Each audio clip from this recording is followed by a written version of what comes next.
কিন্তু কর্ণফুলীর পানি যদি চট্টগ্রামে 10 ফুট উঁচা হয়ে আসে, পানির নাম হবে কি? নাম হবে বরফ।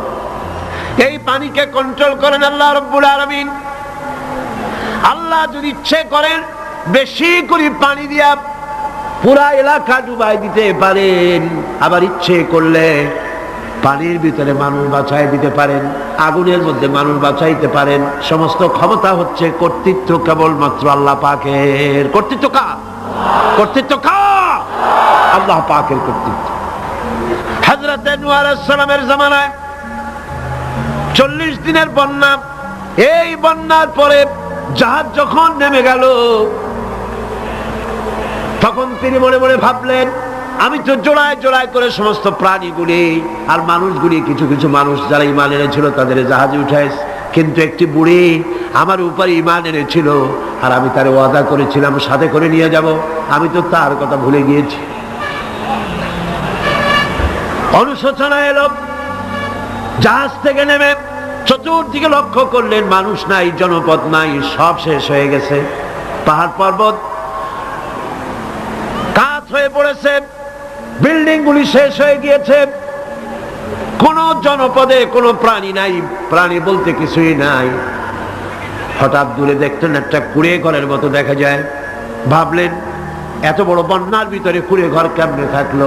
আস্তে করে হেঁটে গেলেন কুড়ে ঘরের কাছে। ভেতরে মানুষ আছে বলে মনে হলো।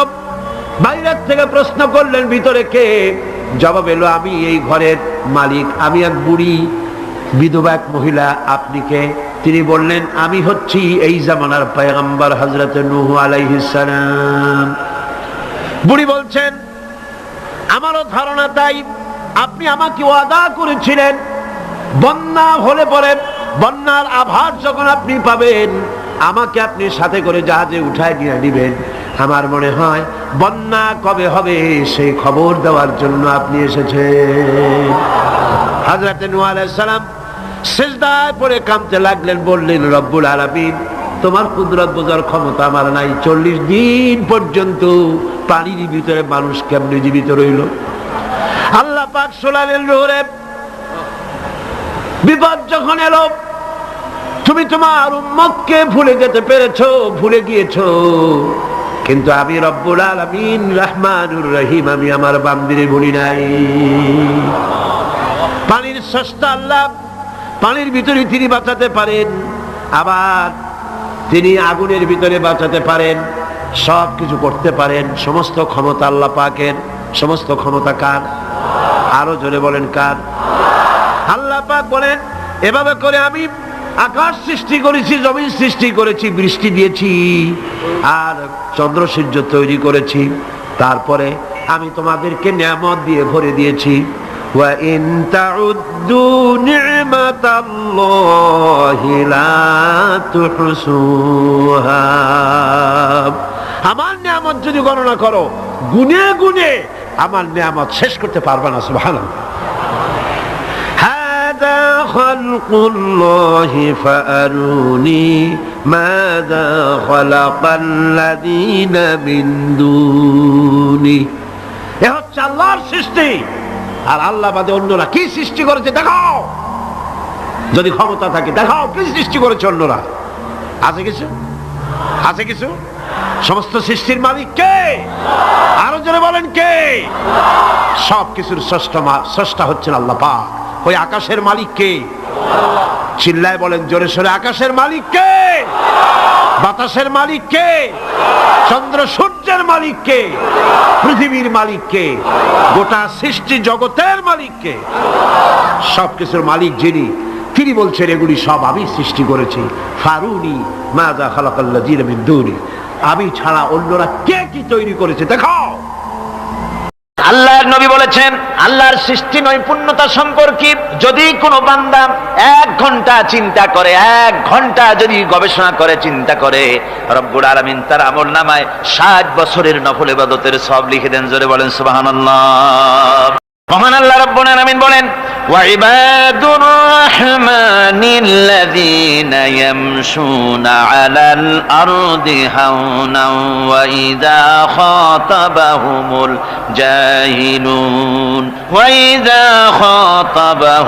الجاهلون قالوا سلاما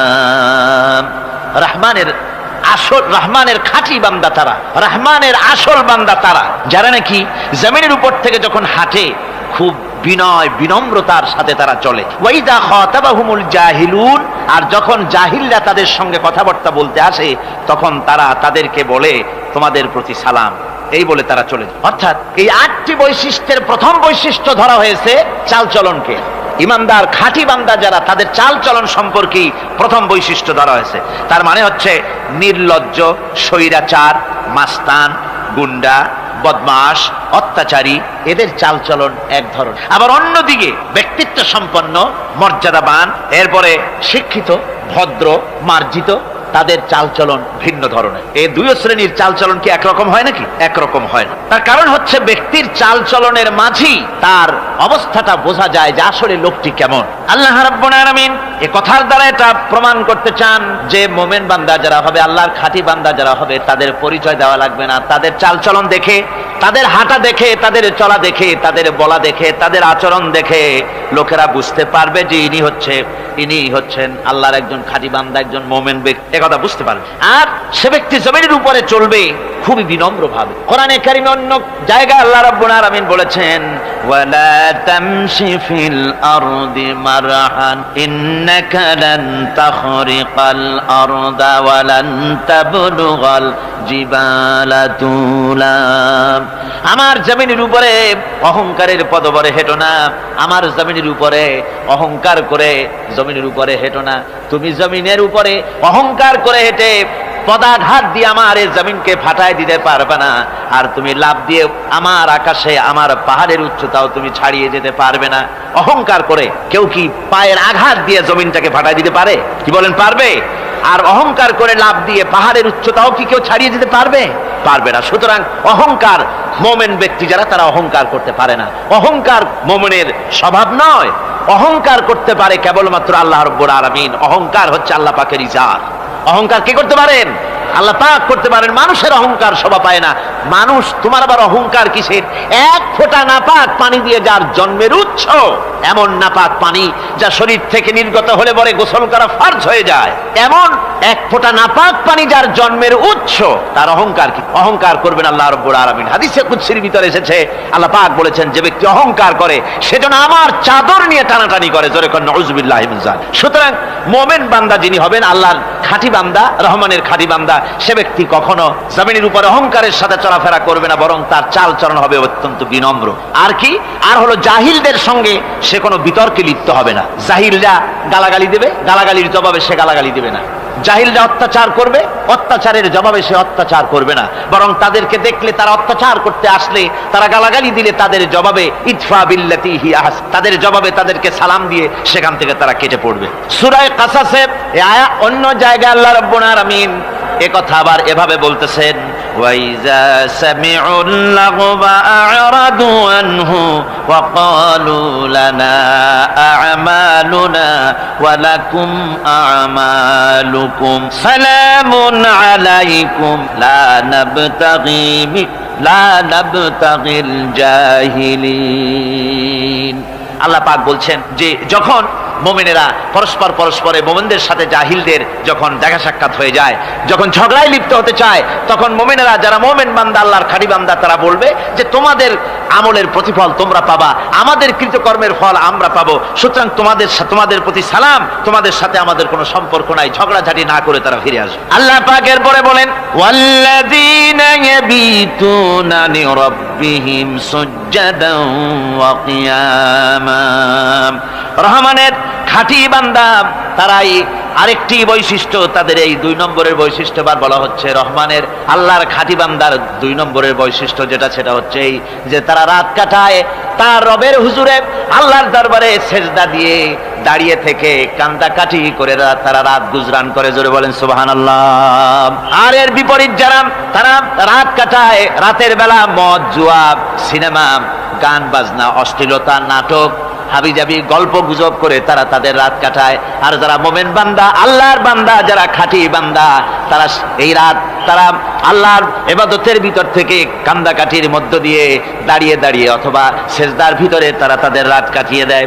কোরআনে কারীমে আল্লাহ রাব্বুল আলামিন এই কথা এভাবে বলেছেন, তাতাজাফা জুনুবুহুম আনিল মাদাজি ইয়াদউনা রাব্বাহুম খাওফান ওয়া তামআন। আমার মোমেন বান্দারা তাদের পার্শ্বদেশ এবং পৃষ্ঠদেশ বিছানার উপরে বেশি রাত থাকে না। তারা তাদের রবের প্রতি, রবের ভয়, আল্লাহর ভয়, আশা এবং আশা পোষণ করে। আর তারা আল্লাহকে ভয় করে, ভয় করে তারা বিছান থেকে নিজের পিঠকে আলাদা করে নিয়ে তারা রাতের বেলায় আমার কাছে কান্দে, আমার কাছে দোয়া করে, তারা কান্দে, ইবাদত করে। সূরা যারিয়াতের ভিতরে রব্বুল আলামিন বলতেছেন, কানু কালিলাম মিনাল লাইলি মা ইয়াহজাউনা ওয়া বিল আসহারি হুম ইস্তাগফিরুন। আমার এই মোমেন বান্দাগুলি, আমার খাঁটি বান্দা যারা, তারা সারা রাত ঘুমায় না, রাতের একটা অংশ মাত্র তারা ঘুমায়, সারা রাত ঘুমায় না, একটা অংশ তারা ঘুমায়, আর বাকি অংশটুকু শেষ রাত্রে তারা ওঠে আর আমার দরবারে তারা কান্দে, মাপ চায় আর কাঁদতে থাকে, চোখের পানি ফেলতে থাকে। আল্লাহ রাব্বুল আলামিন শেষ রাত্রে প্রথম আকাশে আসেন। হাদিস শরীফে এসেছে, প্রথম আকাশে আল্লাহ রাব্বুল আলামিন এসে দুনিয়ার মানুষকে ডাকেন, কে আছো? গুনাহ করে জীবন বোঝাই করে ফেলেছো, নাফরমানি করেছো, গুনাহ করেছো, অথবা বিপদে পড়েছো, ঋণগ্রস্ত হয়ে পড়েছো, অসুবিধায় পড়েছো, মামলা মকদ্দমায় পড়েছো, আমার কাছে মাপ চাও, আমার কাছে সাহায্য চাও। এই সময় যে সমস্ত বান্দারা আরামের ঘুমকে হারাম করে আল্লাহর দরবারে কাঁদতে থাকে, তাহাজ্জুদের নামাজ আদায় করে যখন হাত তুলে কাঁদে, আল্লাহ পাক তখন এই দৃশ্য দেখে ফেরেশতাদের বলেন, ও আমার ফেরেশতারা, আমার ওই বান্দাগুলি কাঁদে কেন? সমস্ত মানুষ যখন ঘুমানো, এই বান্দাগুলি কাঁদে কেন বলো? ফেরেশতারা বলে, আল্লাহ তুমি তো ভালো করে জানো। ফেরেশতারা বলে, আল্লাহ যা। আল্লাহ পাক বলবেন, তবুও তোমাদের মুখ থেকে শুনতে চাই। ফেরেশতারা তখন বলবে, রব্বুল আলামিন তোমার বান্দা গুনাহ করেছে, জাহান্নামের ভয়তে তোমার কাছে কাঁদতেছে, তোমার ভয়তে কাঁদে, জাহান্নামের ভয়তে কাঁদে। আল্লাহ জিজ্ঞেস করেন, ফেরেশতারা ওরা যে আমার ভয়তে কাঁদে, ওরা কি আমারে দেখছে নাকি? ফেরেশতারা বলেন, না খোদা তোমারে দেখে নাই। আল্লাহ পাক বলেন, ওরা আমার যে জাহান্নামের ভয়তে কাঁদে, ওই জাহান্নাম তারা দেখেছে নাকি? ফেরেশতারা বলে, না আল্লাহ তোমার জাহান্নাম ওরা দেখে নাই, তোমার বেহেশত কিছুই দেখে নাই। আল্লাহ পাক বলেন, ও আমার ফেরেশতারা, এই বান্দাগুলি আমার দোজখ দেখে নাই, আমাকে দেখে নাই, হাসর মিজান সিরাত কিছুই দেখে নাই, শুধু কোরআনের কথা শুনে, আমার নবীর কথা শুনে, আমার কোরআনের কথা শুনে বিশ্বাস করে আরামের ঘুমকে হারাম করে কিভাবে কাঁদতেছে তাকায় দেখ। আমার রহমতের দরিয়ায় জোশ মেরে গেছে, তোরা সাক্ষী থেকে যা, আমার ওই ক্রন্দনরত বান্দাগুলিকে আমি আল্লাহ মাফ করে দিলাম। আমার ভাইয়েরা, আল্লাহ পাক বলেন, আম্মান হুয়া কানিতুন আনা আল-লাইলি সাজিদাও ওয়া কাইমা। আল্লাহ রাব্বুল আলামিন বলেন, সিজদার ভিতরে আর দাঁড়ানোর ভিতরে আমার এই বান্দাগুলি আখিরাতে আমার সঙ্গে দেখা করা লাগবে এই ভয়তে, জাহান্নামের ভয়তে তারা কাঁদে, এভাবে কাঁদতে থাকে। আর আল্লাহ পাক ওই সময় তাদের গুনাহ মাফ করতে থাকেন। কোরআনে কারীমের ভিতরে আল্লাহ পাক বলেন, সারা রাত ঘুমাতে আল্লাহ নিষেধ করেছেন, সারা রাত যেন ঘুমায়ো না, পাইকারি দরে ঘুমায়ো না, একটু জাগো। ওয়াজকুর ইসমা রাব্বিকা বুকরাতাও ওয়া আসীলা। সকাল এবং সন্ধ্যায় তোমার প্রভুর, তোমার রবের জিকির করো, স্মরণ করো। وَمِنَ اللَّيْلِ فَاسْجُدْ لَهُ وَسَبِّحْهُ لَيْلًا طَوِيلًا। তোমার রাতের বেলায় রাতের একটা অংশ সেজদায় অবনত হও, আর রাতের দীর্ঘ সময় ঘুমায় থেকো না, হয় একটা লম্বা সময় ঘুমাও, কিন্তু একটা অংশ রাখো যে সময় তুমি আমার দরবারে সেজদায় পড়ে যাবে, কাঁদবে। আমার বন্ধুগণ, রাতটা ওয়াজআলনাল লাইলা সুবাতা, আল্লাহ রাব্বুল আলামিন ওয়াজআলনা সুবাতাও আছে, ওয়াজআলনান নাওমা সুবাতা ওয়াজআলনাল লাইলা লিবাসা। ঘুমকে বানাইছেন আল্লাহ শান্তির বাহন, আর রাতকে করেছেন আচ্ছাদন। রাতকে কি করেছেন? আচ্ছাদন। রাতকে একটা পর্দা লাগিয়ে দিয়েছেন, রাতের পর্দা। যেহেতু প্রেম ভালোবাসা ঢোল পিটায় করা যায় না। ঢোল পিটায় প্রেম করা যায়? যায় না। মানুষকে দেখায় দেখায় প্রেম ভালোবাসা করা যায় না। এটা হলো দুনিয়ার রীতিনীতি। দুনিয়ায় যেটা মানুষেরা করে, আসল সবচাইতে বড় ভালোবাসার পাত্র হলেন আল্লাহ, মাশুক হলেন আল্লাহ, আশেক হলো মানুষ। আশেক এবং মাশুকের ভিতরে প্রেম বিনিময় হবে, ভালোবাসার আদান প্রদান হবে, কথোপকথন হবে। এজন্য দিনের কোলাহলপূর্ণ অবস্থায় তা হয় না বলে রব্বুল আলামিন বলেন, আমি তোমাদের জন্য রাতকে একটা আচ্ছাদন, একটা পর্দা বানায় দিয়েছি। এই রাতের পর্দার ভিতরে থেকে আমারে ডাকো, আমাকে আমার কাছেই তুমি আমাকে ডাকো, একটা লম্বা সময় নিয়ে আমাকে বলতে থাকো, আমাকে ডাকতে থাকো। আল্লাহ পাক তার নবীকেও বলেছেন, ইয়া আইয়ুহাল মুযাম্মিলু কুমিল লাইলা ইল্লা কালিলা। হে চাদর আচ্ছাদিত ব্যক্তি, রাত্রিকালে সালাতে দণ্ডায়মান থাকো, কিন্তু কম, সারা রাত জাগার দরকার নেই। একটা অংশ জাগো, যখন তুমি আমার জন্য কাঁদবে, আমার জন্য সেজদায় পড়ে থাকবে। রাসূল পাক সাল্লাল্লাহু আলাইহি সাল্লাম তাহাজ্জুদের নামাজে সেজদায় পড়ে থাকতেন। রাতে ঘন্টার পর ঘন্টা চলে যেতেছে। হযরত আয়েশা বলেন, আমি মনে করতাম সেজদায় এমন ভাবে রাসূল পড়েছেন আর ওঠেন না, আমার মনে হতো হুজুর বুঝি ইন্তেকাল করে গেছেন। আমি রাসূলের পায়ের আঙ্গুল ধরে আস্তে করে চাপ দিতাম, হুজুর তাতে একটু ব্যথা পেয়ে আঙ্গুল নাড়া দিতেন, তখন আমি মনে করতাম আল্লাহর নবী বিদায় হন নাই, বেঁচে আছেন। আবার কখনো দাঁড়িয়ে দাঁড়িয়ে নামাজের ভিতরে তেলাওয়াত করতে করতে রাত শেষ হয়ে যেত। আমার মনে হতো এই দাঁড়ানো থেকে হুজুর বুঝি আর রুকুতে যাবেন না। আবার যখন রুকুতে যেতেন মনে হতো এই রুকু থেকে আর বুঝি সেজদায় যাবেন না। আবার যখন সেজদায় যেতেন মনে হতো এই সেজদা থেকে রাসূল বুঝি আর উঠবেন না। সুবহানাল্লাহ। সাহাবায়ে কেরাম জিজ্ঞেস করতেন, হে রাসূল, হযরত আয়েশা জিজ্ঞেস করে, হে রাসূল, আপনি এত কাঁদেন কেন, এত ইবাদত করেন, এত রাত জাগেন? হযরত আয়েশা বলেছেন, আল্লাহ নবী দাঁড়িয়ে দাঁড়িয়ে তেলাওয়াত করতে করতে, দাঁড়িয়ে দাঁড়িয়ে নামাজ পড়তে পড়তে পাও মোবারক, কদম মোবারক এমন ভাবে ফুলে যেত, সকাল বেলায় জুতার মধ্যে পাও ঢুকতো না। সুবহানাল্লাহ। এইভাবে রাসূল পাক কষ্ট করতেন। জিজ্ঞাসা করতে, এত ইবাদত কেন করেন? আপনার তো আগের পিছের সমস্ত গুনাহ আল্লাহ মাফ করেছেন, কোনো গুনাহ আপনার নাই। তবু আল্লাহ বলে দিয়েছেন, নবী আপনার আগের পিছের সব মাফ, তারপরেও এত কাঁদেন কেন? আল্লাহর নবী বলেছেন, ও সাহাবীরাও, আমার স্ত্রীরা শোনো, আমি কি আমার বান্দার, আমি আমার আল্লাহর শুকরগুজারকারী বান্দায় কি আমি পরিণত হব না? যে আল্লাহ আমাকে এত নিয়ামত দিয়েছেন, আমি কি সেই আল্লাহর শুকরগুজার হব না? রাসূলুল্লাহ এভাবে কাঁদতেন। সুতরাং প্রত্যেকটি মুসলমানকে রাতের বেলায় আল্লাহর দরবারে হাত তুলে কাঁদতে হবে, মোনাজাত করতে হবে, রব্বুল আলামিন, যে গুনাহ করেছি, আমি যত গুনাহ করেছি, আমাকে তুমি নেয়ামত যা দিয়েছো, এই নেয়ামত তুমি না দিলেও পারতে, তুমি দয়া করে দিয়েছো। এভাবে যদি মানুষ কাঁদে, আল্লাহ এই অপরাধ করেছি, অপরাধের কথা যদি স্মরণ করে আর কাঁদতে থাকে, আল্লাহ রব্বুল আলামিনের রহমত তার উপরে তখন পড়তে থাকে। আর এই তাহাজ্জুদ, গভীর রাতের কান্দাকাটি, এই জন্য আল্লাহ পাক বলেন, এর আসল ব্যাপারটা হলো ইন্না নাশিআতাল লাইলি হিয়া আশাদ্দু ওয়াতআন ওয়া আকওয়ামু কিলা। আসল ব্যাপার হলো এই প্রকৃতপক্ষে রাতের বেলায় যে নামাজটা হয়, শয্যা ত্যাগ করে মানুষ যে নামাজ পড়তে দাঁড়ায়, এতে করে তার আত্মসংযমের ট্রেনিং হয়ে যায়, আল্লাহর সঙ্গে মহব্বত কায়েম হয়ে যায়। ইসলামী আন্দোলনের বিজয়ের জন্য কর্মীদের এটা সবচাইতে বড় ওষুধ। শুধু হরতালের প্রোগ্রাম দিয়া, শুধু মিছিলের প্রোগ্রাম দিয়া ইসলামী আন্দোলন বিজয় কোনো কালে হয় নাই আর হবেও না। এজন্য আন্দোলন যারা করে তাদেরকে গভীর রাত্রে উঠতে হয়, নফল রোজা রাখতে হয়, আর গভীর রাত্রে তেলাওয়াত করতে হয়, কাঁদতে হয় আল্লাহর কাছে, তা না হলে আন্দোলনের বিজয় হওয়া সম্ভব না। আল্লাহ পাক বলে, বান্দা যখন আমাকে ডাকে, আমি বান্দার একদম নিকটে, তার ঘাড়ের চাইতেও নিকটে। ওয়া নাহানু আকরাবু ইলাইহি মিন হাবলিল ওয়ারিদ। আমি আমার বান্দার সারা যে রগের উপরে তার মাথা, এর থেকেও আমি আমার বান্দার বেশি নিকটে। সুবহানাল্লাহ পড়ে। আমি তোমার কাছে, আমার কাছে মাপ চাও, যত বড় গুনাহ হোক। ওয়াকালা রাব্বুকুম উদউনি আস্তাজিব লাকুম। তোমার প্রভু তোমাকে ডেকে বলেছে, আমাকে ডাকো, আমি মাফ করে দেবো। সুবহানাল্লাহ। কত বড় কথা, আমাকে ডাকো, নিরাশ হয়েও না, হতাশ হয়েও না। আল্লাহর গজব বেশি না রহমত বেশি? আল্লাহর রহমত বেশি। হাদিসে কুদসির ভিতরে এসেছে, আল্লাহ পাক বলেছেন, কোন বান্দা যদি আমার দিকে এক বিগত অগ্রসর হয়, আমার রহমত তার দিকে এক হাত এগিয়ে যায়। কোন বান্দা যদি আমার দিকে হেঁটে আসে, আমার রহমত তার দিকে দৌড়ে যায়। বান্দা যখন আল্লাহর দরবারে দুহাত উঁচু করে চোখের পানি ফেলে দেয়। মুসলিম শরীফের হাদিসের ভিতরে এসেছে, গভীর রাতের তৃতীয় অংশে আল্লাহ রাব্বুল আলামিন প্রথম আকাশে আসেন আর ডেকে বলেন, পৃথিবীতে আছো নাকি কেউ গুনাহ করে জীবন বরবাদ করে দিয়েছো, আমার কাছে মাফ চাও। ঋণগ্রস্ত আছো, অসুস্থ আছো, অপমানিত আছো, কে আছো মাজলুম, আমাকে ডাকো, আমার কাছে বলো, আমি ডাকে সাড়া দেব, জীবনের আশা পূরণ করে দেব।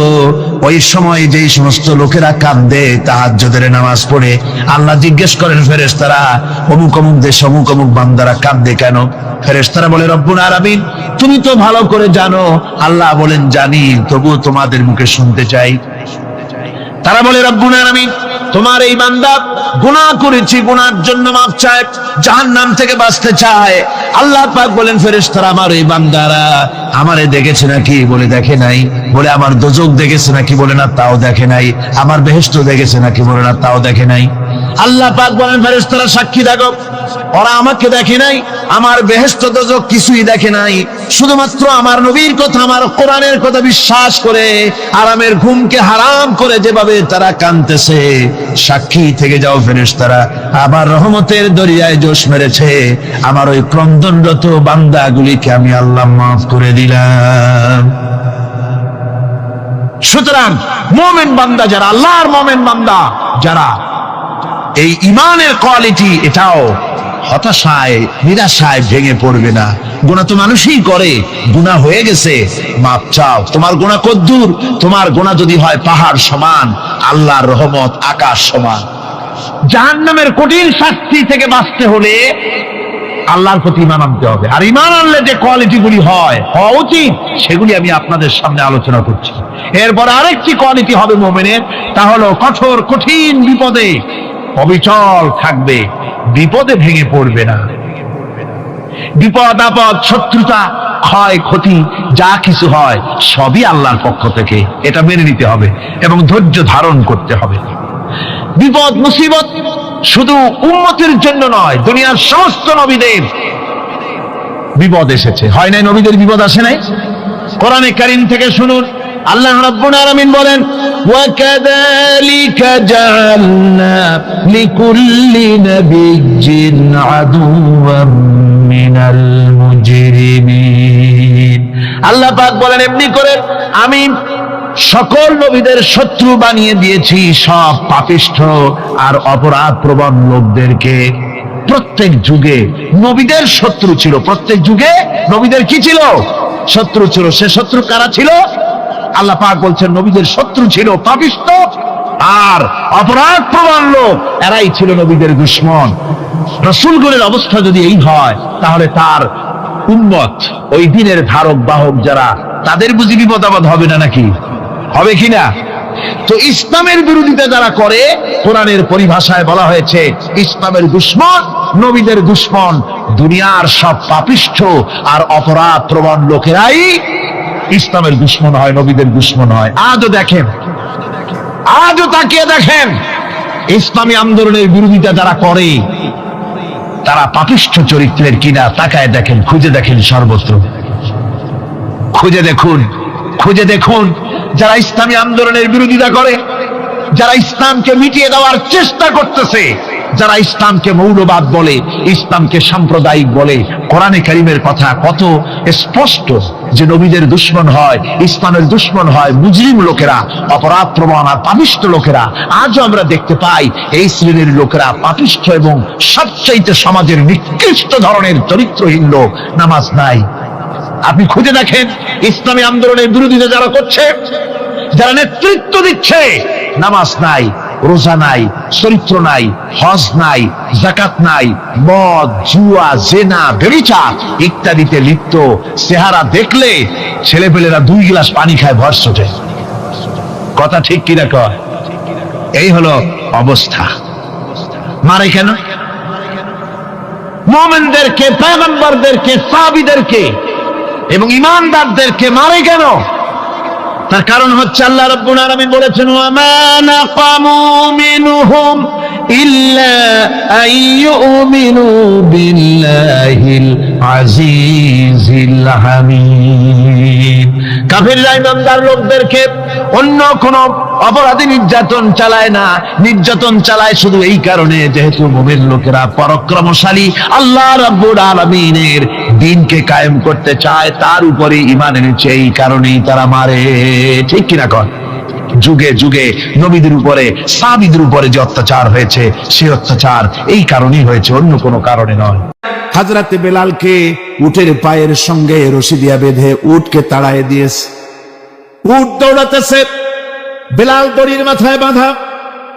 বেলালের শরীরটা পাথরের সঙ্গে আঘাত লেগে লেগে পিঠের চামড়া ছেড়ে যায়, মাথার চামড়া ছেড়ে যায়। উট আর দৌড়াতে পারে না। তখন উটের পা থেকে হাজরাতে বেলালকে খসিয়ে নিয়ে উত্তপ্ত মরুভূমির উপরে বেলালের রক্তাক্ত শরীরটাকে চিৎ করে শুইয়ে দিয়ে কাফির বেঈমানেরা লোহার রড দিয়ে চতুর্দিকে দাঁড়িয়ে তাকে পিটাচ্ছে আর বলছে, বেলাল এখনো মুহাম্মদের সাল্লাল্লাহু আলাইহি সাল্লামের আল্লাহরে ভুলে যা, লাশ মানাতের উপরে ঈমানে আন। এমন কঠিন সময়ের ভিতরে হযরতে বেলাল একটা আঙ্গুল উঁচু করে বলছেন, আহাদ আহাদ আহাদ, লা ইলাহা ইল্লাল্লাহ, লা ইলাহা ইল্লাল্লাহ, লা ইলাহা ইল্লাল্লাহ। একটু জোরে পড়েন, লা ইলাহা ইল্লাল্লাহ।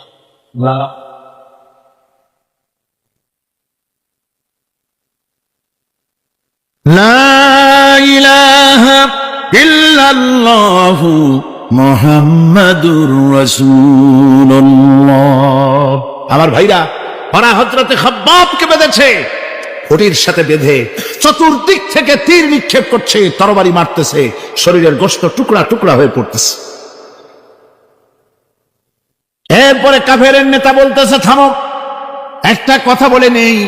জিজ্ঞেস করছে, খাব্বাব তোমাকে ছেড়ে দিতে পারি একটা শর্ত যদি মানো, তোমার পরিবর্তে এখানে এনে আল্লাহর নবীকে, তোমাদের নবীকে এনে বাঁধবো, তার উপর অত্যাচার করব, এটা যদি মানো তোমারে ছেড়ে দিতে পারি। এতক্ষণ ধরে যিনি তীর তরবারির আঘাত নীরবে সহ্য করতেছিলেন, এখন মানুষের এই কথার আঘাত তিনি সহ্য করতে পারলেন না। হযরতে খাব্বাব ডাক দিয়া বলেন, ও কাফির বেঈমানেরা শোনো, তোমাদের হাত দিয়া আল্লাহর নবীকে এখানে এনে, তোমাদের হাত দিয়ে তীর তরবারি তো দূরের কথা, তোমাদের নাপাক হাত দিয়া আল্লাহ নবীর গায়ে যদি একটা ফুলও নিক্ষেপ করো, আমার শরীরের ভিতরে এক ফোঁটা রক্ত থাকতে আমি তা বরদাস্ত করব না। চতুর্দিক থেকে মার আরম্ভ হয়ে গেল, গায়ের গোশত পড়ে যায়। হযরতে খাব্বাব মনে করলেন এখন তো আর জীবন বাঁচবে না, বুঝি মরে যাব। তিনি তখন বললেন, রব্বুল আলামিন, আমার তো সময় হয়ে এসেছে বোধহয়, আমার এখন জীবনের শেষ মুহূর্তে আমার মন চায় যদি দুইটা সেজদা তোমারে দিতে পারতাম, 2 রাকাত নামাজ যদি পড়তে পারতাম, জীবনটা আমার খুশি হয়ে যেত। কিন্তু আমি বান্ধা, কেমন করে আমি সেজদা দেব? সেজদা দেওয়ার কোন উপায় আমার নাই। তবে কাবা শরীফের দিকে আমার মুখ ঘুরানো আছে, আমি আমার মাথাটা একটুখানি নিচু করে নিলাম। আমার এই মাথা নিচু করাকে আমার জীবনের শেষ সেজদা হিসেবে ধরে নিও। কাফির বেঈমানেরা হযরতে খাব্বাবের মাথা ধরি অন্যদিকে ঘুরিয়ে দিল। হযরতে খাব্বাব পড়লেন, ফাইনামা তুওয়াল্লু ফাসাম্মা ওয়াজহুল্লাহ, যেদিকেই মুখ ঘুরাও সেদিকেই আল্লাহ, আল্লাহ ছাড়া কোনো দিক নাই। আমার ভাইরা, এই জিহাদে এত বড় ফজিলত আল্লাহ রাব্বুল আলামিন দেখেছেন। দ্বীন প্রতিষ্ঠার জন্য যারা লড়ে, আল্লাহ পাক তাদের জন্য বিরাট নিয়ামত রেখেছেন। সুবহানাল্লাহ পড়ে, লা তামাসসুহান নার ওয়া আইনুন বাকাত মিন খাশিয়াতিল্লাহ ওয়া আইনুন বাতাত তাহরিসু ফি সাবিলিল্লাহ, রাওয়াহু তিরমিজি। হযরত ইবনে আব্বাস রাদিয়াল্লাহু তাআলা তিনি বলছেন, আমি রাসূলুল্লাহকে বলতে শুনেছি, আল্লাহর নবী বলেছেন, 2টি চোখকে জাহান্নামের আগুন 2টা চোখকে স্পর্শ করবে না। একটা চোখ হচ্ছে গভীর রাত্রে যারা আল্লাহর ভয়তে, জাহান্নামের ভয়তে যারা কান্দে, জাহান্নামের আগুন ওই চক্ষুকে স্পর্শ করবে না। আর যারা দ্বীন প্রতিষ্ঠার জন্য, আল্লাহর দ্বীন কায়েমের জন্য ময়দানে যারা লড়াই করে, রাতের বেলায় পাহারা দেয়, ওই পাহারারত চোখের মধ্যে জাহান্নামের আগুন ওই চোখে স্পর্শ করবে না। আমার ভাইরা, হযরত উসমান রাদিয়াল্লাহু তাআলা আনহু বলছেন, মান রাবাতা লাইলাতুন ফি সাবিলিল্লাহ কানাত কা আলফি লাইলাতিন সিয়ামুহা ওয়া কিয়ামুহা। 1000 রাত ধরে রোজা রাখলে, 1000 রাত ধরে ইবাদত করলে, আর 1000 দিন ধরে রোজা রাখলে যে সওয়াব হবে, একটা ঘন্টা, একটা রাত যদি কেউ পাহারা দেয় আল্লাহর দ্বীনকে প্রতিষ্ঠার জন্য, আল্লাহর দ্বীনের কোন ইসলামী রাষ্ট্রের প্রহরায় যদি কেউ যদি থাকে, একটা রাতে পাহারা দিয়ে যে সওয়াব হবে, 1000 1000 বছর ধরে নামাজ রোজা করে ওই সওয়াব পাওয়া যাবে না। সুবহানাল্লাহ। অর্থাৎ 1000 বছর ধরে নামাজ রোজা করার মতোই সওয়াব পাহারা দেওয়া আল্লাহর দ্বীনের, ইসলামের রাষ্ট্রকে। বন্ধুগণ, রাসূল পাক সাল্লাল্লাহু আলাইহি ওয়াসাল্লাম তিনি বলেছেন, কিয়ামতের দিন জাহান্নামের আগুন আর জিহাদের ময়দানের ধুলি, এ দুটি একসঙ্গে কোন মানুষের পেটের মধ্যে প্রবেশ করবে না। রাসূল পাক সাল্লাল্লাহু আলাইহি ওয়াসাল্লামের একটি হাদিস যা মিশকাত শরীফের মধ্যে বর্ণিত আছে। মিশকাত শরীফের সম্ভবত 336 পৃষ্ঠায় এই হাদিসটি বর্ণনা করা হয়েছে যে হযরত ইবনে আয়েশ রাদিয়াল্লাহু তাআলা আনহু হচ্ছেন এই হাদিসের রাবী। তিনি বলছেন, একবার হুজুর সাল্লাল্লাহু আলাইহি ওয়াসাল্লাম এক ব্যক্তির জানাজায় গিয়ে উপস্থিত হলেন। হযরত ওমর রাদিয়াল্লাহু তাআলা আনহু তখন হুজুরকে বললেন, হে রাসূল, আপনি এই লোকটার জানাজা পড়বেন? এই লোক তো ইসলামের এই ক্ষতি করেছে, সেই ক্ষতি করেছে, অমুক করেছে, এই লোকটার আপনি জানাজা পড়বেন? হুজুর তখন উপস্থিত লোকদের জিজ্ঞেস করলেন, হাজিরিন, তোমরা কি কেউ এই লোকটাকে কোন ইসলামের ভালো কাজ করতে দেখেছো? একজন লোক দাঁড়িয়ে গেল। তিনি বললেন, হে আল্লাহর নবী, আমি সাক্ষী, আমি দেখেছি। একটা মুজাহিদ বাহিনী জিহাদ করে ফিরতেছিল, তো এক জায়গায় তারা ডেরা গাড়লো, শিবিরে স্থাপন করলো রাত কাটাবে বলে। আমি দেখেছি এই লোকটি সারা রাত সেই মুজাহিদদেরকে, সাহাবীদেরকে সারা রাত জেগে জেগে পাহারা দিয়েছে। আল্লাহর নবী জানাজার ইমামতি করলেন, আর এরপরে তাকে কবরের মধ্যে মাদফুন করে দিয়ে নবীজি তার কবরের পাশে দাঁড়িয়ে বললেন, ইন্না আসহাবাকা ইয়াযুন্নুনা আন্নাকা মিন আহলিন নার ওয়া আনা আশহাদু আন্নাকা মিন আহলিল জান্নাহ। নবীজি বলছেন, ও কবরবাসী, তোমার সাথীরা মনে করে তুমি জাহান্নামী, আর আমি নবী মুহাম্মদ সাল্লাল্লাহু আলাইহি ওয়াসাল্লাম সাক্ষী দিচ্ছি তুমি বেশক আল্লাহর বেহেশতি, তুমি অবশ্যই আল্লাহর জান্নাতে যাবে। এরপর হযরত ওমরের দিকে ফিরে রাসূলুল্লাহ বললেন, ওমর, মানুষের শুধু বাহ্য দৃশ্যটাই দেখো না, তার অন্তরের জজবাটাকেও কদর করো। সুবহানাল্লাহ ওয়া বিহামদিহি। এই জিহাদের ময়দানে যারা কাজ করে, জান দেয়, মাল দেয়, আল্লাহ পাক তাদের উপরে রহম করেন। এই জিহাদ হচ্ছে এক অগ্নি পরীক্ষা। এই জিহাদটা কি? অগ্নি পরীক্ষা। এমনি এমনি বেহেশতে যাওয়া যাবে না ভাই। আল্লাহ রাব্বুল আলামিন কোরআনে কারীমের মধ্যে বলেছেন, আহাসিবান নাসু আন ইউতরাকু আন ইয়াকুলু আমান্না ওয়া হুম লা ইফতানুন। লোকেরা কি ভেবেছে নাকি যে ঈমান এনেছি এই কথাটা বললেই আমি বেহেশত দিয়ে দিব, মুমিন বলে সার্টিফাই করব? না, যখনই তারা বলবে আমি মুমিন, আমি তখন তাকে অবশ্যই পরীক্ষা করব, এই পরীক্ষায় তাকে পাশ করতে হবে। কোরআনে কারীমে আল্লাহ রাব্বুল আলামিন অনেক জায়গায় এই কথাগুলি বলেছেন, এমনি এমনি ছেড়ে দেওয়া হবে না। আমি অতীতের লোকদেরকেও পরীক্ষা করেছি, তোমাদেরকেও পরীক্ষা করব। পরীক্ষা না দিয়ে কেউ তোমরা বেহেশতে যেতে পারবে না। এই জমিনে তোমাদের আগুনের পরীক্ষা দিতে হবে। পয়গম্বরেরা কষ্ট করেছেন, সাহাবায়ে কিরাম কষ্ট করেছেন। আল্লাহ রাব্বুল আলামিন তিনি বলছেন, আম হাসিবতুম আন তাদখুলুল জান্নাতা ওয়া লাম্মা ইয়াতিকুম মাসালুল লাযীনা খালাউ মিন ক্বাবলিকুম মাসাতহুমুল বা'সাউ ওয়াদ-দাররাউ ওয়া যুলজিলু হাত্তা ইয়াকুলার রাসূলু ওয়াল্লাযীনা মা'হু মাতা নাসরুল্লাহ আলা ইন্না নাসরাল্লাহি করিব। আল্লাহ রাব্বুল আলামিন বলেন, তোমরা কি মনে করেছো যে তোমরা বেহেশতে প্রবেশ করবে, অথচ তোমাদের পূর্বে যারা এই পৃথিবীতে এসেছিল তাদেরকে আমি যেমন পরীক্ষা করেছি ওরকম পরীক্ষা এখনো তোমাদের উপরে আসে নাই, ওরকম বিপদও আসে নাই, মুসিবতও আসে নাই। এমন বিপদ এসেছিল নবীদের উপরে, সাহাবায়ে কিরামদের উপরে, যে বিপদে মানুষ জর্জরিত হয়ে গিয়ে নবী এবং তার সাথী সঙ্গীরা এ কথা তারা মুখ থেকে বেরিয়ে গেছে, মাতা নাসরুল্লাহ, আয় আল্লাহ তোমার মদত কখন আসবে, তোমার মদত কখন আসবে? মার খেতে খেতে তো শেষ হয়ে গেলাম। এইভাবে যখন মার আসে চতুর্দিক থেকে, আর মুমিনেরা ময়দানে পা জমায়ে টিকে থাকে দিন প্রতিষ্ঠার জন্য, আল্লাহ তখন খুশি হয়ে এক সময় ঘোষণা করে দিবেন, আলা ইন্না নাসরাল্লাহি করিব, আর দেরি নাই, আমার মদত, আমার সাহায্য তোমাদের জন্য অবধারিত। সুবহানাল্লাহ। আমার ভাইরা, বিষয়টা সহজ নয়। শুধু দুইটা সেজদা দিয়া, শুধু তাহাজ্জুদের কিছু নামাজ পড়িয়া আল্লাহর জান্নাতে যাওয়া এত সহজ নয়, রাস্তা খুব কঠিন, রাস্তা খুব। ये शहादत गाहे उल्फत में कदम रखना, ये शहादत गाहे उल्फत में कदम रखना, लोग समझते हैं आसान है मुसलमान होना। এটা হলো শাহাদাতের উত্তপ্ত ময়দানে পা রাখা। লোকেরা মনে করে ইসলাম গ্রহণ করা, মুসলমান হওয়া বুঝি বড় সহজ ব্যাপার। এত সহজ না। আমরা হানফি মাসলাকের লোক, ইমাম আবু হানিফার মাসলাক অনুযায়ী চলি। আমরা মনে করি বেহেশতে এমনি যাব, কিন্তু আমাদের ইমাম সাহেব কি করছেন ওই ইতিহাস আমাদের জানা নেই। খাজা বাবার মহব্বতে অস্থির। রজব মাস আসলে পরে বড় বড় ডেক্সি চড়ায়, সেই ডেক্সির উপরে লাল শালু বিছায়, তারপরে টাকা পয়সা রোজগার বহুত করে। আসলে তো খাজা না, আসলে হচ্ছে ইয়া খাজা কুস্তু আজা, পেট তো ভরে যা। পেট ভরার জন্য পয়সা করে ইনকাম করা।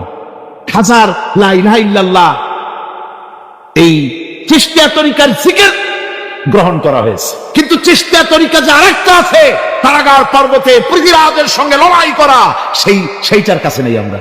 সেটা ইমাম আবু হানিফা শুধু মস্তাই বলেন নাই, দিন প্রতিষ্ঠার জন্য রক্ত দিয়েছে, ঠিক কিনা? 8 বছর, 8টি বছর পর্যন্ত কারারুদ্ধ ছিলেন। তাকে জিজ্ঞেস করা হয়েছে, ইমাম সাহেব জেলের মধ্যে তো আছেন, কষ্ট হয়? ইমাম সাহেব বলেছেন, না কষ্ট হয় না, তবে মাঝে মাঝে একটু কষ্ট হয় মনে।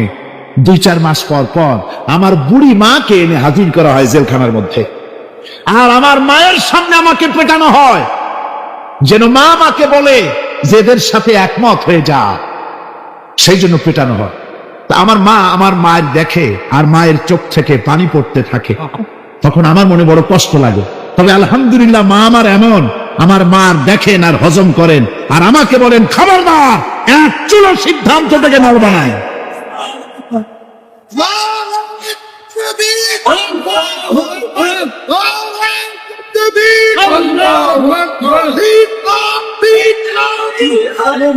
আমার ভাইরা, ইমাম মালিক 28 দিন পর্যন্ত তাকে বাতিলরা বেঁধে রেখেছে, হাত পিঠ মোড়া দিয়ে 28 দিন বাঁধা। এই হাত বাহু থেকে ডিসকানেক্ট হয়ে গিয়েছে, এই বাহুর জোড়া থেকে ডিসকানেক্ট হয়ে গিয়েছিল হাত, 28 দিন পর্যন্ত বাঁধা ছিল। ইমাম আহমদ বিন হাম্বল, ইসলাম বিরোধীরা তাকে পিটাইছে, প্রত্যেকটা চাবুকের সাথে গায়ের গোশত উঠে এসেছে।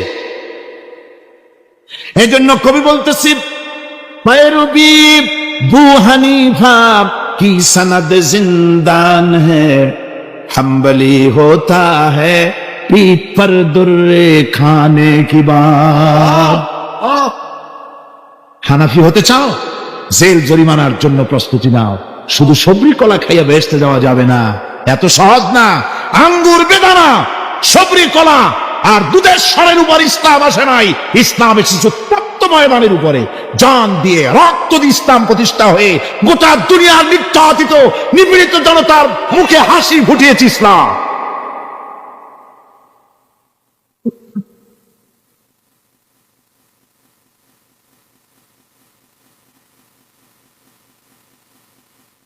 আমার ভাইয়েরা, এই জাহাজ যখন শুরু হয়ে যাবে, মুসলমানেরা যখন আল্লাহর দয় বিধান কায়েমের জন্য যখন লড়াইয়ের ময়দানে যখন ঝাঁপায়া পড়বে, সে ময়দানে যদি তাদের অস্ত্র কম থাকে, জনসংখ্যা কম থাকে, আল্লাহ রাব্বুল আলামিন আদা করেছেন ওয়া কানা হাক্কান আলাইনা নাসরুল মুমিনিন। আল্লাহ রাব্বুল আলামিন বলেন, মুমিনরা যখন বিপদে পড়ে যায় তখন মুমিনদের সাহায্য করা আমি আল্লাহর জন্য ওয়াজিব হয়ে যায়। আমি আল্লাহর জন্য ওয়াজিব। আমার মুমিন ময়দানে মার খাবে আমার দিনের জন্য, আর আমি তাকায় তাকে দেখবো না, তা হবে না। প্রাথমিক পর্যায়ে দেখবো যে তোমরা আসলেই দিন প্রতিষ্ঠার জন্য লড়ো কিনা।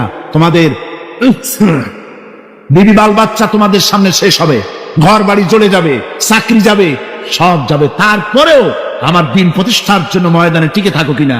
যদি তা থাকো তাহলে আমার মদত অবশ্যম্ভব। আর কাফিরদের বিরুদ্ধে বিজয়ের জন্য রব্বুল আলামিন বলেছেন ওয়া কাফাল্লাহুল মুমিনিনাল কিতালা ওয়া কানাল্লাহু কাবিয়্যান আজিজা। কাফিরদের বিরুদ্ধে লড়াইয়ের ময়দানে মুসলমানদেরকে সাহায্য করার জন্য আল্লাহই যথেষ্ট। কে যথেষ্ট? আল্লাহ যথেষ্ট। রব্বুল আলামিন বলেছেন ওয়ালা তাহিনু ওয়ালা তাহজানু ওয়া আনতুমুল আলাউনা ইন কুনতুম মুমিনিন। কোনো ভয় নাই, কোনো চিন্তা নাই, যদি তোমরা মুমিন হও আমি আল্লাহ রাব্বুল আলামিন তোমাদেরকে বিজয়ী করব। এ ওয়াদা কার? আল্লাহর ওয়াদা কখনো মিথ্যা হয়? আল্লাহ কি মিথ্যা কথা বলেন? নাউযুবিল্লাহ। وَمَنْ أَصْدَقُ مِنَ اللَّهِ قِيلًا। আমি আল্লাহর চাইতে সত্যবাদী আর কে হতে পারে? আল্লাহ পাক বলছেন আমি সাহায্য করব তোমাদেরকে, যদি প্রয়োজন হয় তাহলে আমি ফেরেশতা দিয়ে সাহায্য করব। সুবহানাল্লাহ। আল্লাহ রাব্বুল আলামিন সূরা আল-আনফালের ভিতরে ঘোষণা করেছেন, দুনিয়ার মানুষকে তিনি শোনায় দিচ্ছেন নবীজির সঙ্গে সাহায্যের ব্যাপারে যে কথাবার্তাগুলি হয়েছিল। إذ تستغيثون ربكم فاستجاب لكم أني ممدكم بألف من الملائكة مردفين। স্মরণ করো সেই সময়ের কথা যখন তোমরা আমার কাছে কাকুতি মিনতি করে সাহায্য কামনা করতেছিলে যে আমাদেরকে 1000 ফেরেশতা দিয়ে সাহায্য করা হোক। আল্লাহ পাক বলেন আমি ফেরেশতা দিয়ে তোমাদেরকে ময়দানে সাহায্য করেছি, জিহাদের ময়দানে। সুবহানাল্লাহি বিহামদিহি। আল্লাহ রাব্বুল আলামিন বলেন তোমরা যখন সাহায্য প্রার্থনা করেছিলে আমি সাহায্য তোমাদের দিয়েছি। স্মরণ করো সেই সময়ের কথা যখন তোমাদের নবী তোমাদেরকে বলেছিল ইয তাকুনু লিল মুমিনিনা আলাই ইয়াকফিয়াকুম আইয়ুমিদ্দাকুম রাব্বুকুম বিসালাসাতিন আলাফিন মিনাল মালাইকাতি মুনজিলিন। আল্লাহ রাব্বুল আলামিন বলেন আমি এইভাবে করে যখন তোমাদের নবী তোমাদেরকে বলেছিল যে তোমাদের জন্য এটা কি যথেষ্ট নয় যে আল্লাহ পাক তোমাদের জন্য 3000 দিয়ে ফেরেশতা নাজিল করবেন, হ্যাঁ আমি তখন 3000 ফেরেশতা নয় বরং 5000 ফেরেশতা দিয়ে তোমাদেরকে সাহায্য করার ওয়াদা করেছি। 3000 নয় 5000 চিহ্নযুক্ত ফেরেশতা নাজিল করে দিয়ে তোমাদের সাহায্য করব বলে আমি ওয়াদা করেছি। আজও সেই মদদ আল্লাহর পক্ষ থেকে আমাদের জন্য ওই মদদ আজও আসতে পারে। কবি বলছেন সে যায় বদরে পয়দা কুন ফিরিস্তে তেরি নুসরত কো উতর सकते गर्दू से कतर अंदर कतर अभी। বদরের মুসলমানদের মতো যদি ঈমান তোমাদের আসে তাহলে আজও আকাশ থেকে কাতারে কাতারে ফেরেশতা আমি আল্লাহ অবতীর্ণ করে দিতে পারি। সুবহানাল্লাহ ওয়া বিহামদিহি। আমার ভাইরা, হযরতে সাদ বিন আবি ওয়াক্কাস রাদিয়াল্লাহু তাআলা আনহু তিনি কাদিসিয়ার যুদ্ধের পর যখন পারস্য দখলের জন্য চললেন, পারস নগর অবরোধ করলেন, সামনে পড়ল নদী।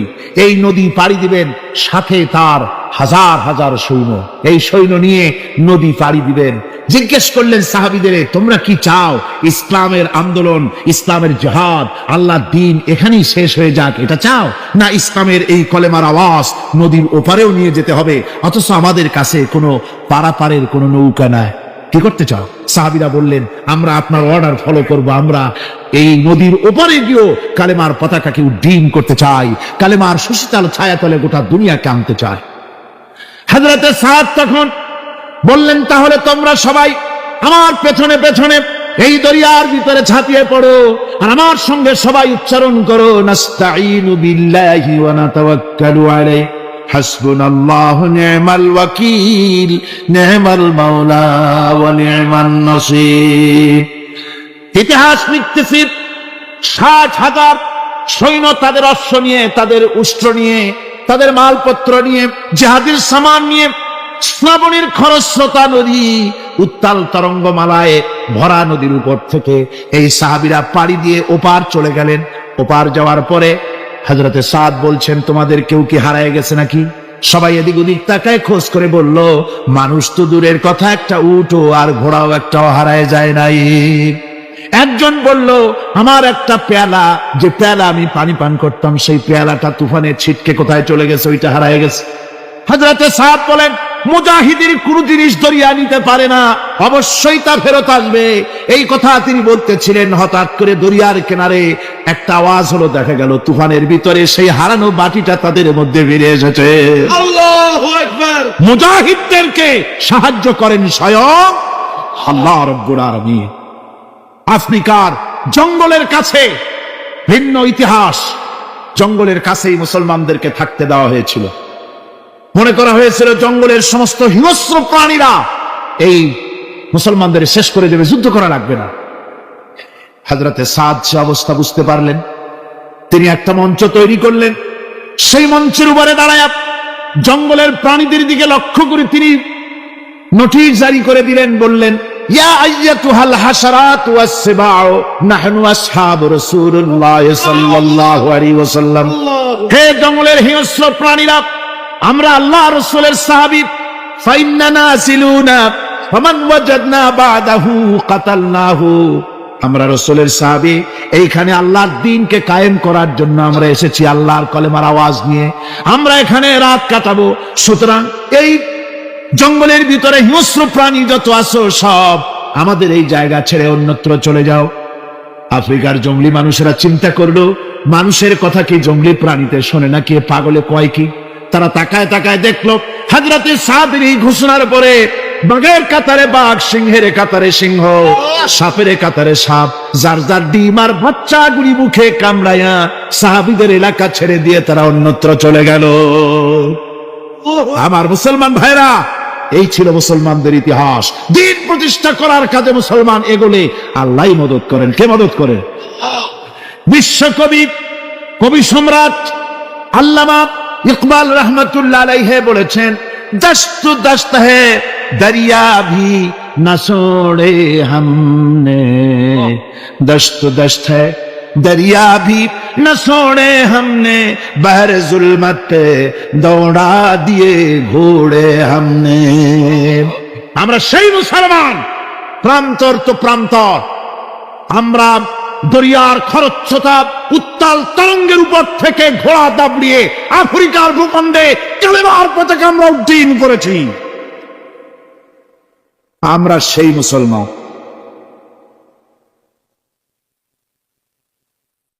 একটুখানি জিকির করেন, লা ইলাহা ইল্লাল্লাহ, লা ইলাহা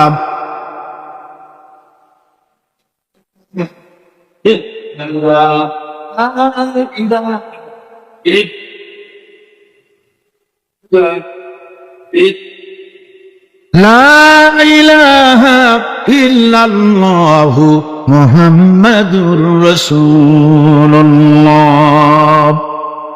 সমুদ্রের ঢেউকে, দাজলা নদীর ঢেউকে আল্লামা ইকবাল স্মরণ করায় দিচ্ছেন, ও দরিয়ার ঢেউ, আয় মওজুদা জেলা तू भी पहचानती है हमको, अब तक है तेरा दरिया अफसाना खां हमारा। हे টাইগ্রিসের উত্তাল উত্তাল তরঙ্গমালা। নিশ্চয়ই তোমার ভুলে যাওয়ার কথা নয় যে তোমার উপর থেকেই আমরা দরিয়া পার হয়ে উপরে গিয়ে কালেমার পতাকা উড্ডীন করেছিলাম। আমরা সেই মুসলমান, আজ ইসলামী চেতনা হারায়া আমরা আজকে দুনিয়ার মধ্যে সবচাইতে লাঞ্ছিত, পদদলিত, হেয় প্রতিপন্ন জাতিতে পরিণত হয়েছি।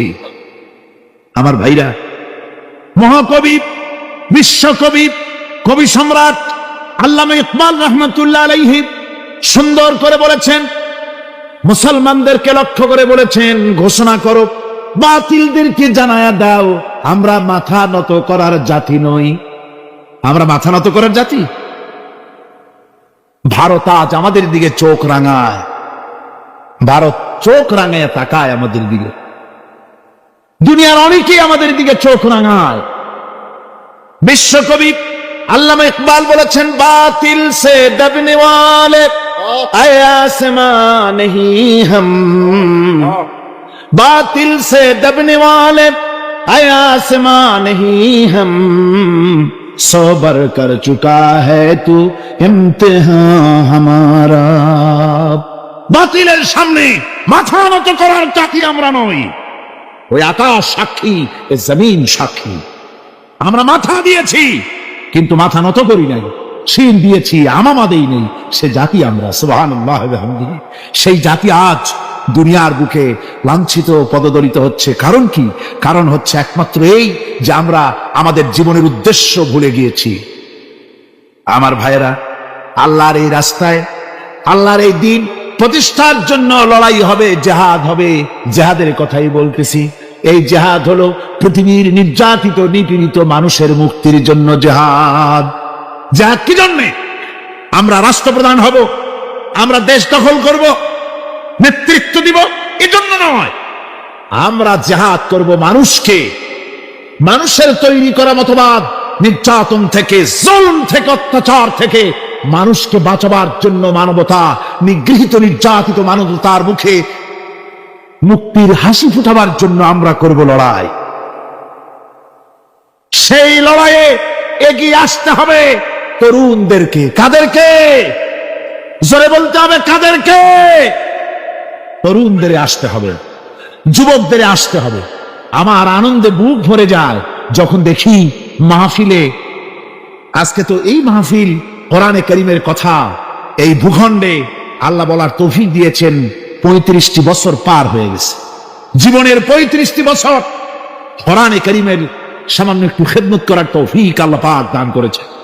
যখন এই কাজ প্রথম শুরু করি তখন দেখেছি মাহফিলে যারা আসে তাদের 95% দাড়ি পাকা বুড়া মানুষ। কিন্তু দিন যত যেতে লাগলো, দিন যত যেতে লাগলো, 71 পার হয়ে গেল, 72, 73, 74 এলো, আস্তে আস্তে দেখা গেল চিত্র উল্টে গেল। আজ মসজিদে তরুণদের জন্য জায়গা পাওয়া যায় না। যারা মসজিদে যায় সব তরুণ, যারা আগে হজে যেত সব বুড়া মানুষ, পাপ করার আর কোনো বয়স নাই, তখন যাইতো হজ করতে। এখন আলহামদুলিল্লাহ তরুণেরা যায় হজ করতে বেশিরভাগ। আজকের মাহফিল দেখুন, দাঁড়ায় দেখতে বলি নেই, জায়গায় বসে আর ডাইনে বা একটু তাকায় দেখেন কারা বেশি, দাড়ি পাকা না যুবক? যুবক আর তরুণ দিয়ে আল্লাহর এই মুজাহিদ, আল্লাহর এই গোলামদের দিয়ে আল্লাহ মাহফিল ভরে দিয়েছেন। জোরে কোন সুবহানাল্লাহ, জোরে কোন আলহামদুলিল্লাহ। এই তরুণ যুবকরাই হচ্ছে ইসলামের সম্পদ। ইসলামের সম্পদ কে? তরুণ আর যুবকেরা। তোমাদের অবদান ইসলামে সব চাইতে বেশি। মনে রাখবেন যুবকেরা, শোনো, ইসলাম প্রতিষ্ঠিত হয়েছে তোমাদের রক্তের উপরে। কাদের রক্তের উপরে? যুবকদের রক্তের উপরে। যারা ইসলাম প্রথম কবুল করেছিলেন তারা কিন্তু বুড়ো ছিলেন না কেউ। প্রথম যে ব্যক্তি ইসলাম কবুল করলেন হযরতে সাইয়্যিদুনা আবু বকর সিদ্দিক রাদিয়াল্লাহু তাআলা আনহু, বয়স ছিল 37 বছর। 37 বছর বয়সে দাঁত পড়িয়া খুনখুনা বুড়া হয়ে গেছিল নাকি? হযরত ওমর ইসলাম যখন কবুল করেন তখন তিনি ছিলেন 26 বছরের টকবগে যুবক। যৌবনের রক্ত পা এবং মাথা পর্যন্ত শিরায় উপশিরায় ধাবমান এই যুবক হযরত ওমর 26 বছর বয়সের সময় ইসলাম কবুল করেন। হযরত আব্দুর রহমান বিন আউফ যখন ইসলাম কবুল করেন বয়স ছিল মাত্র 17 বছর। হযরত আলী যখন ইসলাম কবুল করেন তখন বয়স ছিল মাত্র 8.5 বছর। তোমাদের মতো তরুণেরা, যুবকেরাই সর্বপ্রথম কালেমার পতাকা ধারণ করে রাসূলকে সাহায্য করেছিল। সুবহানাল্লাহ।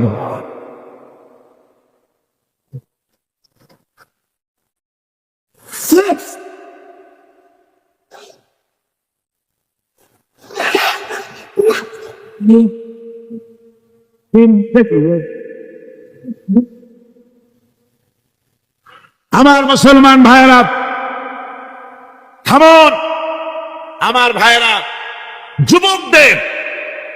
যুবকদের অবদানই চিরকাল ইসলামে বেশি ছিল।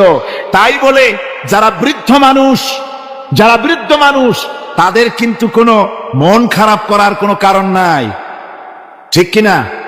যেহেতু আমরা যারা বয়সের প্রান্তে এসে গেছি, আমরাও ওই যৌবন কালটা পেরিয়ে এসেছি, ঠিক কিনা? আরেকটি কথা, কিয়ামতের দিন কোন বুড়ো মানুষ বেহেশতে যাবে না, সব যুবকরা যাবে। বেহেশতে যাবে কারা? বুড়োরা বোধহয় ভয় পেয়ে গেছেন। রাসূল পাক সাল্লাল্লাহু আলাইহি ওয়াসাল্লাম বলেছেন, আমার কথা না, হুজুর বলেছেন কোন বুড়ো মানুষ বেহেশতে যাবে না, কোন কালো মানুষ বেহেশতে যাবে না। এখন রাসূল যদি বলেন, তার কথাই তো আইন। হুজুর বলেন কালো মানুষ বেহেশতে যাবে না, একটা কালো মানুষ কান দিয়ে তো পড়েই গেছে। হুজুর বলেন কেঁদো না, তুমি যখন বেহেশতে যাবে চাঁদের মতো সুন্দর চেহারা নিয়ে বেহেশতে যাবে। বুড়ার কান্না দেখে হুজুর বলছেন কেঁদো না, তুমি যখন বেহেশতে যাবে আল্লাহ তোমার যুবক বানায় পাঠায় দিবে। যেহেতু বেহেশত হচ্ছে যুবকদের জন্য, সুবহানাল্লাহ। অত নাজ নিয়ামত, অত আনন্দ, বুড়া মানুষে তো খাইয়ে খুঁয়ে বেহেশত নষ্ট করে ভালো হবে। এই জন্য যৌবন দরকার, স্বাস্থ্য দরকার বেহেশত উপভোগ করার জন্য। সেই জন্য বেহেশতে যাবে কারা? তরুণেরা যাবে। কারা যাবে? তরুণী দিয়ে আল্লাহ পাক বেহেশত ভরে ফেলবেন। সুবহানাল্লাহ। আমার তরুণেরা, যুবকেরা শোনো, রাসূলুল্লাহ তোমাদের কত সম্মান দিয়েছেন। কে সম্মান দিয়েছেন? রাসূলুল্লাহ। রাসূলুল্লাহ এক জায়গায় বক্তৃতা করছে, এমন সময় দেখা গেল একজন তরুণ সাহাবী, নাম তার জারীর রাদিয়াল্লাহু তাআলা আনহু। চাঁদের মতো চেহারা তার ছিল, খুব সুন্দর চেহারা ছিল তার। হযরত জারীর বসতে না পেরে জায়গা পায় না, দাঁড়ায় আছে। রাসূল নিজের গায়ের চাদরটা খুলে জারীরের দিকে নিক্ষেপ করলেন, বললেন জারীর দাঁড়িয়ে আছো, আমার চাদর উপরে বসো। সুবহানাল্লাহ। হযরত জারীর রাসূলুল্লাহর চাদর নিয়ে চুমা খাইতে লাগলেন আর বললেন আকরামাকাল্লাহ কামা আকরামতানি ইয়া রাসূলুল্লাহ। হে রাসূল, আল্লাহ আপনার সম্মান আরো অনেক বাড়িয়ে দিক, যেমন আপনি আমাকে মর্যাদা দিলেন। হে রাসূল, আপনার চাদরে পৃথিবীর কোন মানুষ বসতে পারে? আমার তরুণ ভাইয়েরা, আমার যুবক ভাইয়েরা, তোমাদেরকে রাসূল মহব্বত করতেন, ভালোবাসতেন সবচাইতে বেশি। তোমরা আজ বাতিলের শিকার। কার শিকার? বাতিলের শিকার। তোমাদেরকে কি দেওয়া হয়? যে সব রাজনৈতিক দলের যুবক যারা তোমরা এখানে আছো, জিজ্ঞেস করি তোমাদের নেতারা তোমাদেরকে কি দেয়? দেয় অস্ত্র, দেয় টাকা, দেয় নারী ভোগ করার জন্য পয়সা, তোমাদের চরিত্র ধ্বংস করার জন্য সব রকমের হাতিয়ার তুলে দেয়। তোমাদের হাতে শোভা পায় কলম, হাতে শোভা পায় খাতা, হাতে শোভা পায় বই। বই খাতা কলমের পরিবর্তে তোমাদের নেতারা তোমাদের হাতে তুলে দেয় স্টেন গান, তুলে দেয় হেরোইন, তুলে দেয় টাকা। এরা তোমাদের নেতা নয়, এরা তোমাদের জীবনের দুশ্মন। জয়বাল্লারা কি?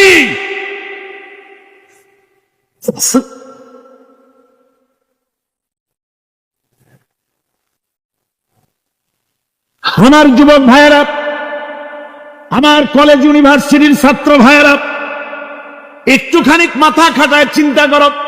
তোমার নেতারা যারা ঢাকা থেকে আসে বা এখানে বাস করে, ওই নেতারা যখন রাজনৈতিক প্রোগ্রাম করতে আসে তখন কি একবারের জন্য তোমাদেরকে বলে ও ছেলেরা তোমরা কি নামাজ ঠিক মতো পড়ো কিনা? বলে? এই যে রোজা আসতেছে, খবরদার বাবারা তোমরা রোজা রেখো, এরকম কথা বলে নাকি? তোমার উস্তাদদের সম্মান করো, এ কথা বলে নাকি? বরং টাকা দেয়, পয়সা দেয়। যে শিক্ষক তোমার মতের উল্টা করবে, ঠ্যাঙ্গাইয়া জনমের মতো টাইট করে দিবা, ঠিক কিনা? তোমার নেতারা কি কোনোদিন বলে নাকি ও আমার সংগঠনের ছেলেরা মা বাপের খেদমত করবে, মা বাপের সম্মান করবে, খবরদার মা বাপের সঙ্গে বেয়াদবি করবে না, সন্ত্রাস করবে না, অস্ত্রবাজি করবে না, মানুষকে কষ্ট দিবে না, এমন কোনো কথা বলে না। আমার যুবকেরা শোনো, ওরা টাকা দিয়ে, অস্ত্র দিয়ে, পয়সা দিয়ে, মদ দিয়ে ওরা নিজেদের ক্ষমতা টিকায় রাখার জন্য তোমাদেরকে লাঠির মতো ব্যবহার করে। সুতরাং আজকে তরুণদেরকে বুঝতে হবে, তরুণেরা ভালো করে বোঝো, তোমরা রাসূলের সৈনিক।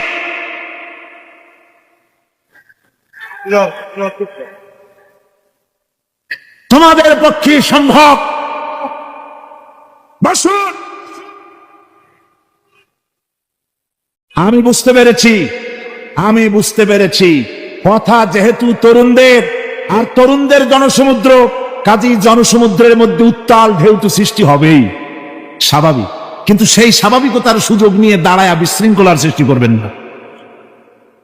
আমার ভাইরা, আমরা ইসলাম আমাদের আদব শিক্ষা দেয়। কি শিক্ষা দেয়? আদব। শুধুমাত্র কোন লোক পেশাব পায়খানার কথা বললে তাকে রাস্তা ছেড়ে দেবেন, যেতে বলবে, তা না হলে তো আপনাদেরই অসুবিধা হবে। কথা বুঝতে পেরেছেন? বাকি কেউ উঠবেন না, দাঁড়াবেন না। এত বড় বেহেশতি মাহফিল জীবনে আরেকবার পাবো কোন নিশ্চয়তা আছে?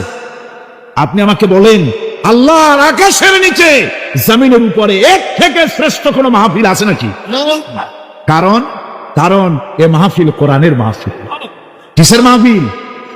এর থেকে শ্রেষ্ঠ মাহফিল আল্লাহর আকাশের নিচে, জমিনের উপরে হতে পারে না। সুতরাং বেয়াদবি কেউ করবেন না। তরুণেরা, যুবকেরা, তোমাদের এগিয়ে আসতে হবে। নির্যাতিত মানবতার পাশে তোমাদেরকে দাঁড়াতে হবে। আজ শ্রমিকরা তাদের ন্যায্য পাওনা পাচ্ছে না, কৃষক তাদের উৎপাদনের মূল্য পাচ্ছে না, নারী তার সতীত্বের গ্যারান্টি পাচ্ছে না। মানুষেরা আজ নির্যাতিত, নিপীড়িত। সারা পৃথিবীতে Bosnia, Algeria, Somalia, Palestine, Kashmir, Burma, Philippines, Bharat, পৃথিবীর সর্বত্র নির্যাতিত মুসলমানদেরকে বাঁচাবার জন্য আমার খালিদ বিন ওলীদের উত্তরসূরিরা, সালাউদ্দিন আইয়ুবী, জামালউদ্দিন আফগানি, হযরত আলী উত্তরসূরি, আজকের মাহফিলের যুবক আর তরুণরা, তোমরা কি রক্ত দিতে পারবে? ربنا ظلمنا أنفسنا وإن لم تغفر لنا وترحمنا لنكونن من الخاسرين। হায় আল্লাহ তাআলা, লক্ষ লক্ষ মুসলমান নিয়ে তোমার দরবারে আমরা হাত তুলেছি, তোমার বান্দা বান্দিরা মিলিতভাবে হাত তুলেছি, কোরআনে কারীমের কথা শুনছি, জিকির আজকার করেছি, তেলাওয়াত করেছি। মেহেরবানি করে সওয়াবটুকুন জনাবে মুহাম্মদ রাসূলুল্লাহ সাল্লাল্লাহু আলাইহি সাল্লামের রূহ মুবারকে পৌঁছায় দাও। রব্বুল আলামিন, আমাদের মধ্য থেকে মা বাপ যাদের দুনিয়া থেকে বিদায় হয়ে গেল, মা বাপের কবরগুলিকে জান্নাতের টুকরায় পরিণত করে দাও। রব্বির হামহুমা কামা রব্বায়ানি সাগীরা। পড়েন সবাই, রব্বির হামহুমা কামা রব্বায়ানি সাগীরা। আয় আল্লাহ তাআলা, আমাদের আত্মীয় স্বজন, আমাদের পীর মুর্শিদ, আমাদের উস্তাদ, আমাদের বন্ধু বান্ধব, ভাই বোন যারা আমাদের ছেড়ে চলে গেছেন, আল্লাহ তুমি তাদের উপরে রহমত নাজিল করো। ربنا تقبل منا إنك أنت السميع العليم وتب علينا إنك أنت التواب الرحيم سبحان ربك رب العزة عما يصفون وسلام على المرسلين الحمد لله رب العالمين واجعل آخر كلمة عند الموت لا إله إلا الله محمد رسول الله। السلام عليكم।